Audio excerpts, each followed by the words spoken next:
Hello everybody, సువర్ణమయకి స్వాగతం. నాతో పాటు హైపరాది గారు, సుదర్శన్ గారు, మా director Kaushik and the most beautiful Anupama గారు ఉన్నారు.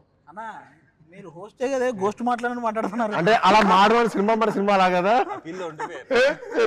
కృష్ణపూరి సెట్కి రాగల ఆ వైబ్ మీలోకి వచ్చిందేమో అంత భయం. అది నాకు అదే భయం వేసింది. సెట్కి రాగల నాలో ఎవడన్నా వచ్చాడా ఏంటి, అందుకే వచ్చిన ఇంట్రడక్షన్ ఇద్దాం. నన్ను ఇలా హోస్టల్ కూర్చోబెట్టారు కదా. పైగా మన సినిమా ఇంకా 10 రోజులు రిలీజ్ అవుతుంది. ప్రమోషన్స్ ఎలా చేయాలి, ఏం చేయాలి ఏంటో, పైగా మీ డేట్స్ అసలు లేవంటున్నారు. అయ్యో బాబాయ్, అసలు మీ వల్ల హైపరాజ్ గారు డేట్స్ లేవనేసరికి ఇప్పుడే దొరికిందన్నారు. దొరికిన ఇమీడియట్ గా మేము అందరూ పరిగెట్టుకుంటూ వచ్చాం.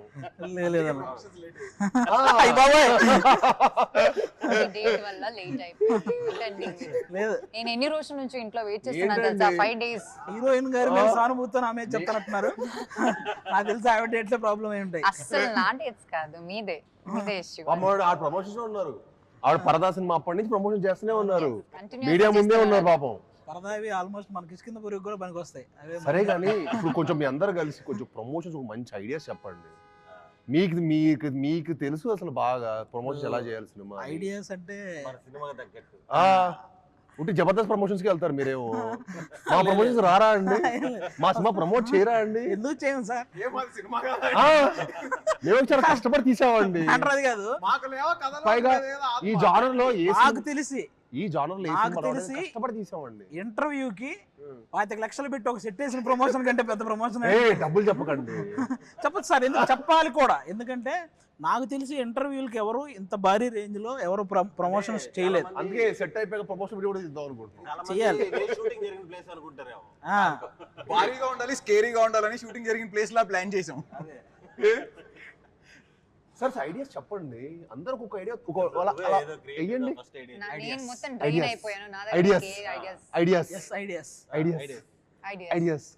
ఐడియా ఒక త్రో చేయండి. అలాగా ఇలాంటి వాటిలో హైపరాది గారు ఫస్ట్ డైరెక్షన్ చేశారు జబర్దస్త్ లో.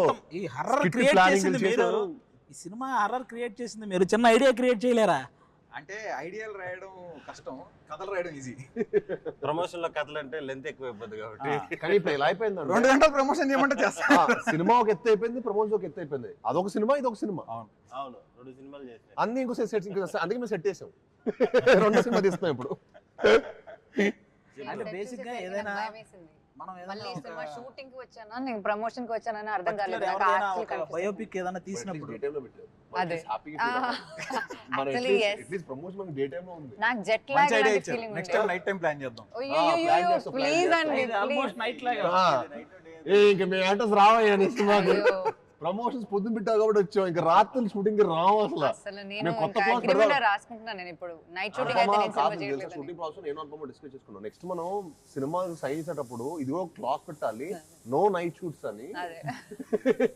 మనం షూటింగ్ చేసేటప్పుడు అక్కడ ఉండే మేనేజర్ని అడిగాం, ఏంటి అసలు ఇంత పెద్ద బిల్డింగ్ ఎందుకు వదిలేసారు ఖాళీగా అంటే, అక్కడ నుంచి ఒకరు సూసైడ్ చేసుకుని చచ్చిపోయారండి, అందుకని ఎక్కడి నుంచి అప్పటి నుంచి ఏం చేయలేదు. ఫస్ట్ వాళ్ళు తెలిసి చెప్పాడో తెలీదు.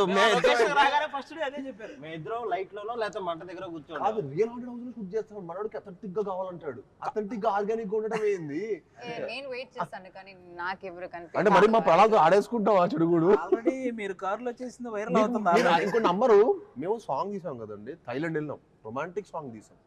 రొమాంటిక్ సాంగ్ కూడా భయ్ ఇక్కడైతే ఎవరు షూటింగ్ చేయలేదంట భయ్య అంటాడు. ఇక్కడ కూడా షూటింగ్ ఎవరు చేయని లొకేషన్ ఎందుకు? ఎవరు చేయలేదు కూడా కాదు, ఎవరు చేయలేరు. ఐలాండ్ అంటే ఒక చిన్న ఐలాండ్ అలాంటి వాటికి వెళ్ళి దింపేవాడు. అంటే ఇంక యాక్టర్స్ ఇంక ఇచ్చాం కదా అని కాదు. యాక్చువల్లీ ఏంటంటే అది ఇంతే ప్లేస్ ఉంటుంది. ఆ అంత ప్లేస్ లో ఓన్లీ కొంచెం సేపే మార్నింగ్ నుంచి మధ్యాహ్నం దాకా ఓపెన్ ఉంటుంది. దాని తర్వాత అది క్లోజ్ అయిపోద్ది వాటర్ తోటి. ఆ ప్లేస్ లో మేము వెళ్ళి షూట్ చేసాం. డైరెక్టర్స్ హీరో అనేసరికి ఆ మాట ఇంకా డైరెక్టర్ ఎలా పడితే అలాగా పాపం డైరెక్టర్ ఒకళ్ళు సరెండర్ అయిపోతారని చెప్పి దారుణం. సర్లే ఇంకా మనం కూడా అక్కడక్కడ చాపేసుకుని అక్కడ పడుకోవడం. వేరే పరిస్థితి లేదు, ఫుడ్ లేదు, ఏమి దొరకట్లేదు. ఇక్కడ స్టక్ అయిపోయాం మనం ఒక ఐలాండ్ లో. కాదు చాలా సార్లు షూటింగ్ పిక్నిక్ లో ఉంది అంటే అర్థమయ్యేది కాదు. అప్పుడు అర్థమైపోయింది యాక్చువల్లీ సర్వైవల్ స్కిల్స్.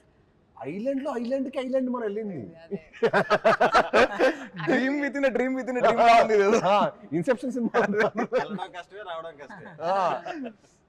ఇంకా వెళ్ళం actually కూడా. got stuck there for some time. Boat ఇరుక్కుపోయింది అక్కడ actually. We thought we can't go.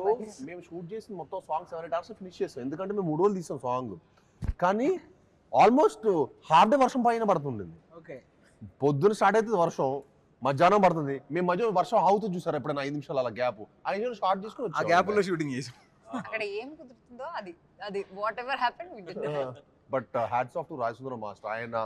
ఆయన అన్ని సినిమా అన్ని సాంగ్ ఎక్స్పీరియన్స్ ఉండటం వల్ల అది సాధ్యమైంది. కానీ ఇంపాసిబుల్ లేకపోతే సాంగ్ ఎప్పుడు ఏదో ప్యాచ్ పడి మళ్ళీ ఇక్కడ రీషూట్ ఇక్కడ ఈ సెట్ లోనే షూట్ చేస్తాం. అప్పుడు ఉండిపోవే నాతో వాయిస్ సాంగ్ కూడా మంచిగా రీచ్ అయ్యింది. సాంగ్ బాగా రీచ్ అయింది. అందరు కూడా నాకు తెలిసి చాలా అద్భుతంగా రీచ్ అయింది. మామూలుగా అందరూ అంటే చాలా రోజుల తర్వాత ఈ జోనర్ మళ్ళీ చాలా రోజుల తర్వాత ఎక్స్పీరియన్స్ చేయడం. థియేటర్లో అయితే నాకు తెలిసి వాళ్ళందరికీ మంచి ఎక్స్పీరియన్స్ చూసేవాళ్ళు. మన సినిమా విజువల్ గా కానీ, కథ పరంగా, కంటెంట్ పరంగా కానీ, at the same time sounding, even మన చైతన్ గారు ఇచ్చిన సౌండింగ్ కూడా ఈ సినిమాకి చాలా హైలైట్ అవబోతుంది.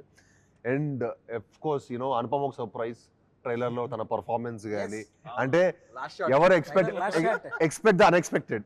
చాలా చిన్నదే కదండి. అవును, సెట్ లో చూసింది ఇంకా చాలా ఇప్పటివరకు 10 మంది 25 మందిని లైక్ గాలి ఎగిరేసింది. అనుపమ అనగానే దొండకాయ బెండకాయ అనుపమ నా గుండెకాయ అంటారు కదా, వాళ్ళందరూ గుండెకాయలు అదురుతాయి. ఏంటండి అలా చెప్తున్నారు? మరి అంతే కదా, మరి ఆ షార్ట్ చూడగానే ఆల్మోస్ట్ మీ వాళ్ళందరూ పాపం only I am in that film. It's just like నేను ఎవరికి పాపం. కానీ ఇట్ వాస్ వెరీ ఇంట్రెస్టింగ్ అండి. I get excited. నాకు చాలా ఇష్టం అలాంటి చేయడం. ఇప్పటివరకు మీరు ఎప్పుడు ఇలాంటి క్యారెక్టర్ పర్ఫామ్ చేయలేదు. అండ్ నాకు యాక్చువల్లీ హారర్ మూవీస్ అంటే చాలా చాలా చాలా చాలా ఇష్టం. చిన్నప్పుడు when I was like 3-year-old 4-year-old kid, no baby, ఆ టైంలో HBO అండ్ స్టార్ మూవీస్ లో ఫ్రైడే midnight 11:30 కలా అలా హారర్ మూవీస్ వస్తాయి. సో అమ్మ నాన్న పడుకునేటప్పుడు నేను హాల్లో సినిమా చూసి లైట్ అంతా ఆఫ్ చేసుకుని like I come and sleep at around 1 o'clock 2 o'clock ఆ టైంలో. సో చిన్నప్పటి నుంచి నాకు ఇష్టం హారర్ ఫిల్మ్స్ అంటే. వాళ్ళ ఇంట్లో మదర్ ఫాదర్ పడుకున్న తర్వాత వాళ్ళు 10:30 అంటే అది కొంచెం డేర్ ఉన్నారు అదే చిన్నప్పుడు కూర్చొని. నేను చిన్నప్పుడు మా ఇంట్లో హోమ్ గార్డెన్ టైంలో మా అమ్మ నాన్న పడుకున్న తర్వాత ఆ టైంలో మనం రొమాంటిక్ మూవీస్ చూసాం. నేను చూసాను కదా. మీరు మాత్రమా? డైరెక్టర్ గారు అసలు ఇదిగో నేను చెప్పిన గుడ్ బై. ఇలాంటి సెగ్మెంట్ ఇంట్లో కూడా చేయకూడదు. ఆవిడకి హర్రర్ అంటే ఇంట్రెస్ట్ అనేది మాకు కూడా ఆ రోజు మన షూటింగ్ అప్పుడే ఆ బిల్డింగ్ లో సూసైడ్ చేసుకున్నారనే ఇన్సిడెంట్ మాకు తెలిసినప్పుడు మేము అవునా అని చిన్న జంతు ఆవిడేమో అవునా అని ఎక్సైటింగ్ అడుగుతుంది ఎలా జరిగింది ఏంటి. వెళ్ళలేదు. I just have not like అది ఇంకా ఎక్సైటింగ్ అన్నమాట. Like for shooting also it's like actually జరిగింది ఇలాంటి ఏదో ఒకటి ఇక్కడ and some spirit okay how does it feel అన్న ఫీలింగ్ ఉండేది. కాదు మీకు మీ చిన్నప్పుడు ఎక్స్పీరియన్స్ ఎలా ఉండేదండి హారర్ లో? ఇప్పుడు నాకు ఫర్ ఎగ్జాంపుల్ నాకేంటంటే నేను చిన్నప్పుడు ఈవిల్ డెడ్ లాంటి సినిమా కూడా నేను పక్కన 5 ఫ్రెండ్స్ పక్కన 5 కజిన్స్ పెట్టుకొని అప్పుడు చూసేవాడిని. నిజంగా నాకు తనలాగా ధైర్యంగా ఒకళ్ళే కూర్చొని అందరూ అది కూడా పడుకున్న తర్వాత ధైర్యంగా చూడాలంటే హారర్ కి అదొక గట్స్ ఉండాలి. నేను ఎప్పుడో 5 ఫ్రెండ్స్ పక్కన రే ఏంట్రా ఏం జరుగుతుంది అలా ఈవిల్ డెడ్ సినిమా. చిన్నప్పుడు ఏంటన్నా ఇప్పటికీ కూడా నైట్ అయితే జస్ట్ మనం పాట పాడడానికి వెళ్తే ఇంకో పాట పాడుకుంటూ వెళ్ళాలి, లేకపోతే ఏదో చిన్న తెలియని భయం. నాకు ఒకే ఒకసారి నాకు భయం వచ్చింది. అంటే అది ప్రాపర్ హారర్ కూడా కదా, మమ్మీ రిటర్న్స్ అనుకుంటా, mummy returns I don't know which one of that. అదే దానిలో ఒక సీన్ ఉంటది, ఒక టనల్ లాంటి దానిలో ఒకడు వెళ్తాడు, వాడి స్పెక్స్ ఇలా కింద పడిపోయి వాడికి కనిపించదు. సో ఏదో గోస్ట్ వాడికి తెలియదు ఆ మమ్మీ ఇస్ బిహైండ్ అని. ఆ సీన్ చూసి నేను ఏదో బయట ఏదో ఆడుకోవడానికి I went for playing or something, అప్పుడు I was turning around and seeing if he's there because glasses నాకు ఆ టైంలో గ్లాసెస్ ఉండే. So like I know how it is to feel like blurry విషన్లో ఎలా ఉంటుందని. మూవీ ఎక్స్పీరియన్స్ ఒకటి పొలాచి షూటింగ్కి వెళ్తే అండి, అక్కడ అజిత్ గారి సినిమా రిలీజ్ అవుతుంది, ముందు రోజు ఫ్యాన్స్ షో వేస్తారు, క్రేజ్ మామూలుగా ఉండదు ఇక్కడ, అది ఇదని తీసుకెళ్ళారు. 10:30, 11కి తీసుకెళ్లారు, బాక్స్ రాలేదంట. బాక్స్ రాలేదని ఇందాక చెప్పి అహంబల సినిమా వేసారు.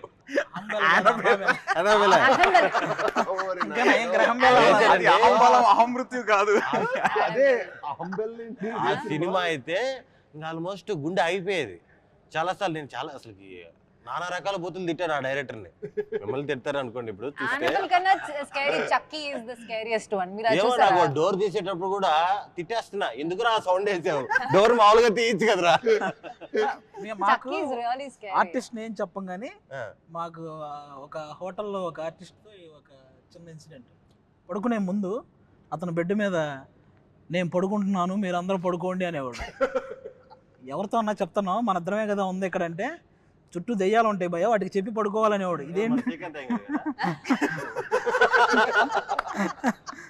ఆర్టిస్ట్ పేరు చెప్పకూడదు అంటాడంటే అదే అనుకుంటా. అంటే ఆటోమేటిక్గా ఆ మాట అన్నప్పుడు ఫస్ట్ ఇతని మీద భయం వేస్తుంది కదా. ఆ పడుకున్నంతసేపు నేను తర్వాత రూమే మారాను అతని వల్ల. అలాంటి ఆర్టిస్ట్ అనమాట, నీకు తర్వాత చెప్తా. నాకు యాక్చువల్లీ తనికెల వరుణ్ గారు ఆయన రాసిన ఒక షార్ట్ స్టోరీకి ఆయనకి ఏదో ప్రైజ్ వచ్చిందంట. చాలా వెరీ షార్ట్ స్టోరీ అది చెప్పారనమాట. నాకు చాలా ఇంట్రెస్టింగ్ అనిపిస్తుంది. ఏంటంటే ఇద్దరు ట్రైన్లో వెళ్తుంటారు, ఇద్దరు ట్రైన్లో ట్రావెల్ చేస్తుంటే ఒకడు అడుగుతాడు పక్కనోడిని, ఏమండి మీరు దయ్యాలని నమ్ముతారా అని. నేనా నమ్మను అంటాడు. కట్ చేస్తే ట్రైన్ టనల్లోకి పాస్ అవుద్ది. టనల్ నుంచి బయటికి రాగానే నమ్మనని చెప్పినోడు ఉంటాడు. అంతే అంతే షార్ట్ స్టోరీ. ఎక్కడే కథ ఉంది. అది part two. మీ లైఫ్ లో ఎప్పుడైనా రియల్ గా చూసారండి ఆ ఫేస్ చేసిన ఎప్పుడు చిన్న ఇన్సిడెంట్ కూడా? అలాంటి చోట అలాంటి ఉన్నాను చుట్టుపక్కల వెళ్ళేవాళ్ళు కదా. ఎవడో చూసాడని మనకు చెప్పడం వల్ల మనం ఆ భయంతో ఉండడం తప్ప ఎవడో చూస్తున్నాడు. అది నేను నిజంగా నేను ఒక పాయింట్ వరకు నేను హారర్ సినిమా కూడా చూసాను కాదు, నేను చెప్పడం కూడా ఇష్టపడలా. నాకు యాక్చువల్లీ కౌశిక్ కథ చెప్పినప్పుడు కూడా నేను హారర్ లాగా ఒక కొత్త స్పేస్లో ఉండింది. హారర్ ఎక్స్పీరియన్స్ ఉంటుంది, ఎట్ ది సేమ్ టైం ఒక థ్రిల్లర్, మన సినిమాలో ఒక మంచి కాంటెంట్ కూడా స్ట్రాంగ్ ఉంటుంది. సో నాకు ఆ ఫ్లో బాగా నచ్చింది. సో ఇంట్రెస్టింగ్ అనిపించేసాక నాకు హారర్ సినిమాలు ఎవరైనా చెప్పారు అనుకున్న ముందు వద్దురా బాబు అసలు వన్ ఆర్మ్ డిస్టెన్స్. డైరెక్షన్ అయిపోయినాక మనోడు చూసిన భయం వేస్తుంది కదండి. ఇలాగా సువర్ణమాయ ఒక చిన్న లైన్ చెప్పు, ఒక చిన్న లైన్ మొత్తం లైన్ చెప్పిద్దాం. సువర్ణమాయ చెప్తే వినేటప్పుడు భయం వచ్చింది. ట్రైలర్ లో ఉన్న సువర్ణమాయ వాయిస్ చాలా బాగుంది అంటున్నారు. అది ఎందుకంటే వాళ్ళు ఈయన వాయిస్ వినలేదు, ఇంకా వాళ్ళకి తెలియదు ఎక్కడి నుంచి అది వచ్చింది కదా. నువ్వు ఒక సువర్ణమాయ అది డైలాగ్ చెప్పాలి, ఇంట్రడక్షన్. సువర్ణమాయ ఆఫీస్కి వెళ్ళినప్పుడు స్క్రిప్ట్ చెప్పేటప్పుడు కూడా చెప్పాడు. అమ్మ బాబాయ్, నా మైండ్ లో అయితే మీరు నమ్మరు, కరెక్ట్ క్లైమాక్స్ కి చాలా రేర్ అది కరెంట్ అనేది పోదు. జూబ్లీ హిల్స్ లో కరెంట్ పోవడం అనేది చాలా రేర్. సడన్ గా సినిమా అంతా అయిపోతుంది, లాస్ట్ లో కరెక్ట్ క్లైమాక్స్ ప్రీ క్లైమాక్స్ దగ్గర కరెంట్ పోయింది. ఏంటి ఏం ప్లానింగ్ చేసుకొని వచ్చాడా నన్ను కన్విన్స్ చేయడానికి? నాకు అర్థం కాదు. అప్పుడు ఏంటంటే నేను ఆ ఫేస్ లో ఎలా అంటానండి, మీరు నమ్మరు, ఒక 50-60 కథ వేసుకుంటా రోజు. ఎవరు కథ పిలుస్తా అంటే వింటున్నా, ఎక్కడో చోట ఒక ఫ్రెష్ పాయింట్ ఎక్కడో చోట ఉంటుంది కదా, ఒక 500 డైరెక్టర్ ఎవరో వాళ్ళు ఉంటారు కదా, అన్ని కథలు వింటున్నా. సో నాకు ఏది కిక్ ఓకే ఎక్కడ చేసేయాలన్నట్టు కిక్ రాలా.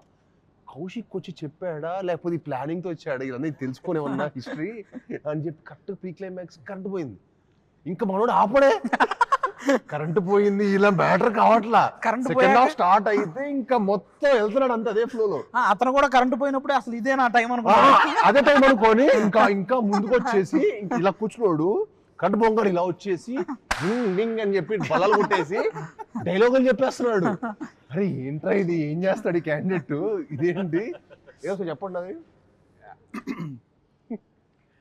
నమస్కారం. ఈరోజు శుక్రవారం 9/8/1989 ఆకాశవాణి తలుపులు తెరవబడ్డాయి. పునఃప్రసారాలు నేటితో మొదలు. ఈ భూమి కన్నా అద్భుతానికి ఇది పునర్జన్మ. దిక్కులు పిక్కటిలే శబ్దాలతో ఘన గాంభీర్య స్వాగతం. అచంచల ఆకాశం మేఘాల గొడుగు పట్టిన వేళ అద్వితీయ అకాలాగమనం. ఉసూరుమనే వాయువు ఆయువై ఉయ్యాల పాట పాడుతుంటే ప్రగాఢ నిద్ర నుంచి పైకి ఎందుకో మీరు సాయి కుమార్ గారికి వాళ్ళ తమ్ముడు కూడా మీరే డబ్బింగ్ చెప్పొచ్చు. ఇది క్లోజ్అవుట్ రూమ్ లో చెప్పాడు. అతను నవ్వు హైలైట్. ఆహ్వానం. నా ఈ రాక ఈశ్వరేచ్ఛ, బంధించిన ప్రళయానికి స్వేచ్ఛ, ఇది విధి లిఖితం. బాబాయ్ చెప్పండి భయ్యా, ఆ నవ్వుకి హారర్ సినిమా జానర్ అంటే ఏ యాక్టర్ కన్విన్స్ అవ్వడు? నీకు అర్థం కాల ఈ క్యాండిడేట్. అతను పైగా నరేషన్ 3 hours ఇలా చెప్పాడు. నేను ఫ్లాట్ మ్యాక్స్ ఇంకా ఇదేంట్రా బాబు అసలు నరేషన్. మామూలుగా మనకు 10 నుంచి 5 నిమిషాలు డైలాగే ఇలా చెప్పాలంటే చాలా కష్టం. ఇలాంటి పెక్యులర్ వర్డ్స్ అనమాట. తర్వాత అడిగా ఏంటి భయ్యా ఏంటి మన బ్యాక్ డ్రాప్ ఏంటంటే అప్పుడెప్పుడు నేను బ్రాహ్మణ్ అండి అన్నాడు. Okay little it made sense. But still అది కూడా ఇప్పుడు ఆయన బ్రాహ్మణ్ అయినా కూడా అసలు కథ పరంగా మనం గుర్తుపెట్టుకొని 2.5 hours చెప్పాలంటే it's very tough thing. So అక్కడ ఫ్లాట్ అయ్యా, ఇంకా ఓకే క్యాండిడేట్ ఏదో విషయం ఉంది, కానీ నువ్వు మంచి యాక్టర్ కూడా అవ్వచ్చు కౌశిక్, ఇప్పుడు అది అనిపిస్తుంది. వెరీ గుడ్ నువ్వు నెక్స్ట్ ఇంకా యాక్టింగ్ కూడా ట్రై చేయొచ్చు. నెక్స్ట్ నాకు తెలిసి డైరెక్టర్లు అనిల్ రావుపూడి గారు మీరు ఇలాగా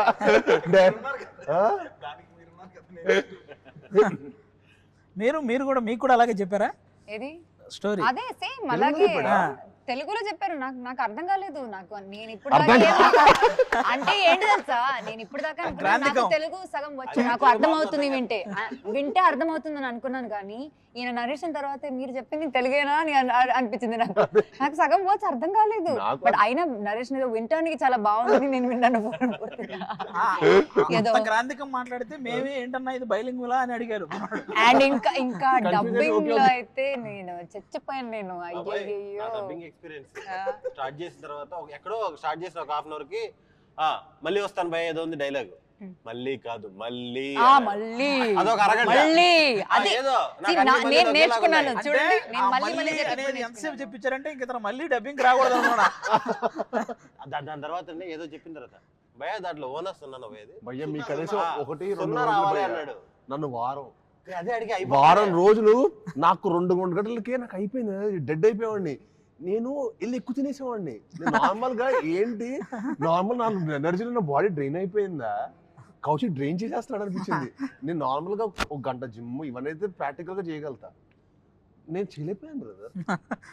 నేను నిజంగా నుంచో 2 hours అదేదో నేను థియేటర్ పర్ఫార్మెన్స్ చేస్తున్నట్టు అనిపించింది నాకు అక్కడ. మళ్ళీ పెద్ద పెద్ద పేజీలు ఉన్నాయి కదా, చాలా డైలాగ్స్ ఉన్నాయి. నేను అయిపోగానే హ్యాపీగా ఫీల్ అయింది. అదే అమ్మయ్య నాది అయిపోయింది, హీరోని తెలుసుకుంటేనే నాకు స్టోరీ కూడా ఓకే చేసినప్పుడు కూడా మాక్సిమం ఉంటే కట్ చేస్తారు కదా, కట్ చేస్తారు కదా. చెప్పేటప్పుడు మీ చూసి అన్నకు ఉన్నాయి నేను అనుకునేవాడిని, అమ్మో ఏంటి ఇంత పెద్ద డైలాగులు ఉన్నాయి అన్న పరిస్థితి ఏంటి అనుకునేవాడిని నేను. కానీ బాగా మేనేజ్ చేస్తాను. 6 days లో ఫినిష్ చేసాడు, గ్రేట్ కదా, చాలా గ్రేట్. అదే అంటున్నాను నేను కాబట్టి పర్లేదు ఫినిష్ చేసా, నేను కాబట్టి చేశాను. కౌశిక్ నెక్స్ట్ నీ సినిమా తీసి యాక్టర్ అయిపోయాడు. ఇలాంటి కథ కాబట్టి కొంచెం సింపుల్ గా వస్తుంది, ఇలాంటి రాసుకు తక్కువ డైలాగులు ఉన్నాయి హీరోకి. అదే చెప్తున్నా, మనోడు చెప్పేసి మన వాయిస్ వచ్చేస్తుంది. అదే నేను చెప్పాను, అది సజెస్ట్ చేశాను నేను. అవన్నీ ఒప్పుకోడు. హలో అవన్నీ ఒప్పుకోడమ్మా. ఆ క్యాండిడేట్ ఏమో ఒప్పుకుంటాడు అనుకుంటున్నావు, అవన్నీ మళ్ళీ ఒప్పుకోడు. నన్ను డైలాగులు నేర్చుకోవడానికి మనం ఇంకా 2 సార్లు కట్ చేసాను, ఒక్కసారి హాఫ్ అవర్ నేర్చుకుందాం అనుకున్నా. భయ్యా అదేదో మనోడు లైఫ్ మీద నేనేదో పాడు చేస్తున్నట్టు, మనోడితో ఒకటి రివర్స్ సైకాలజీ ఉంటది అనేది. అతను చాలా భవిష్యత్తు చాలా పెద్ద డైరెక్టర్ అవ్వబోతున్నాడు, అతని లైఫ్ నేను తొక్కేస్తాడు ఫీల్ అవుతుంటాడు. మనం నేర్చుకోకపోతే నేను భవిష్యత్తు చాలా పెద్ద డైరెక్టర్ అవుతున్నా, కానీ మీ అందరూ సపోర్ట్ లేకపోవటం వల్ల నేను రీచ్ అవ్వాల్సిన పొజిషన్ రీచ్ అవ్వలేకపోతున్నాను ఫీల్ అవుతాడు క్యాండి.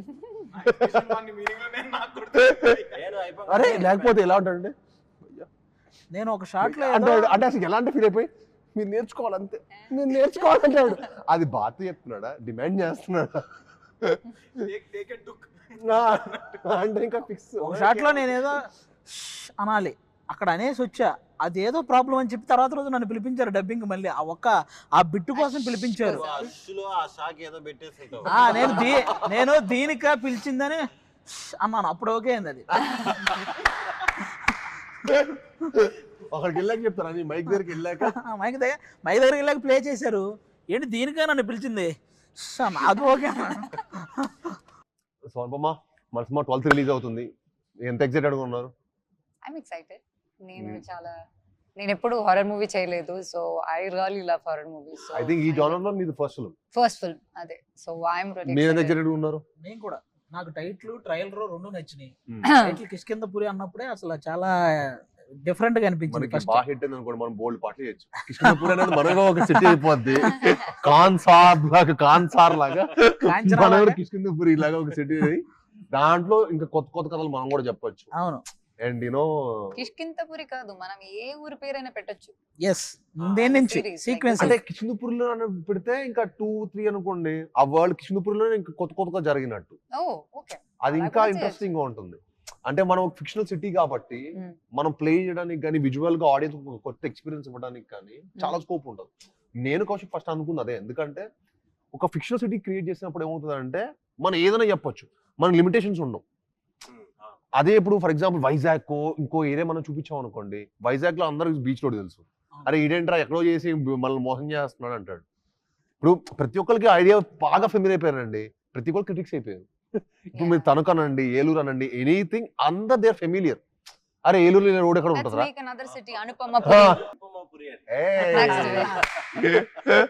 పూరి, అనుపమపురి, సాయిపురి, సైనిక్ పురి.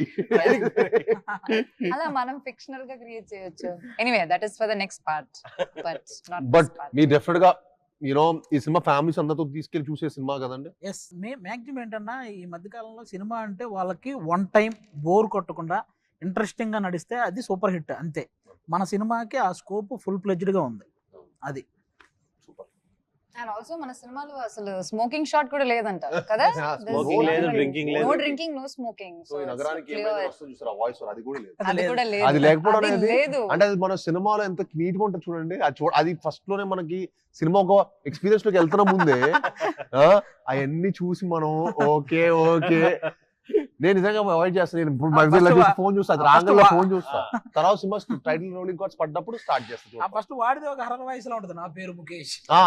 పైగా నేను అప్పుడు ఏంటంటే నేను థియేటర్కి వెళ్ళినప్పుడు 4 సినిమాలు చూస్తా ఒకటే రోజు. థియేటర్కి వెళ్ళానంటే morning matinee first second show చూసి ఇంటికి రావాలి ఒకసారి ఎప్పుడైనా. సో ఒకసారి అన్ని కవర్ అయిపోతాయి కదా అని. సో అంత ఇంట్రెస్ట్ నాకు సినిమాలు అంటే. సో వెళ్దా, సో ఇంకా 4 సార్లు చూడాలంటే మీరు అర్థం చేసుకోండి అది ఎలా ఉంటుందో. 4 2 times, 8 సార్లు మన మైండ్ తెలియకుండా అది అలాగా. అమ్మ బాబాయ్ ఈ ముఖేష్ వాళ్ళ పేర్లు ఎక్కువ కూర్చుంటాయి సినిమా హీరో చూసి. బట్ గ్లాడ్ మన సినిమాలో లేకపోవడం, కౌశిక్ అలా ఆలోచించడం. అంటే కౌశిక్ చాలా గుడ్ బాయ్, బేసికల్ గా కౌశిక్ చాలా good boy, candidate good boy కాబట్టి మనోడికి స్మోకింగ్ డ్రింకింగ్ ఏ హ్యాబిట్ లేదు. అందుకే అవాయిడ్ చేస్తాడు. Good thing. అంటే వెనకాల మనం ఏదో క్యారెక్టరో ఒక ఆర్టిస్టో వెనకాల చేయడం ఒక్క షాట్ ఉన్నా పెట్టాలంట, రూల్ అంటది. సో మన సినిమాలు లేకపోతే నేనే షాక్ అయ్యా. నేనే మొత్తం సినిమా అయిపోయిన తర్వాత ఏంటి మన దానికి ఈ నగరానికి ఇది రావట్లేదు అంటే, సో మన దాంట్లో లేదు కదా అన్నాడు. ఇలా కూడా తీయచ్చా, నాకు అప్పుడే I didn't even know there is a possibility that అది అవాయిడ్ చేయడం అవుతుందని. I didn't know కనెక్షన్ నాకు అసలు తెలియదు. Somewhere even in the backdrop also, somewhere even if there is a small liquor bottle, even if somebody is standing before a liquor bottle also they have to put that card. But there was none like that. I was like wow, actually there's nothing. నేను తర్వాత నేను realise అయ్యాను అని మనోడు realise అవ్వలేదులే. Kaushik కూడా release అవ్వాలా, కౌశిక్ కూడా shock అయ్యాడు, వెరీ హ్యాపీ ప్రౌడ్ ఫీల్ అయ్యాడు. సినిమాలో ఎక్కడో చోట పెట్టేసి ఉంటాడేమో. ఎగ్జాక్ట్లీ ఏం చేయాలి అసలు నెక్స్ట్ ఏంటి అని. సో యా అండి, మా కిష్కింధపురి సెప్టెంబర్ 12th రిలీజ్ అవుతుంది. తప్పకుండా మీ అందరూ చూసి మమ్మల్ని అందరిని ఆదరించాలని మనస్ఫూర్తిగా కోరుకుంటున్నాను. Thank you.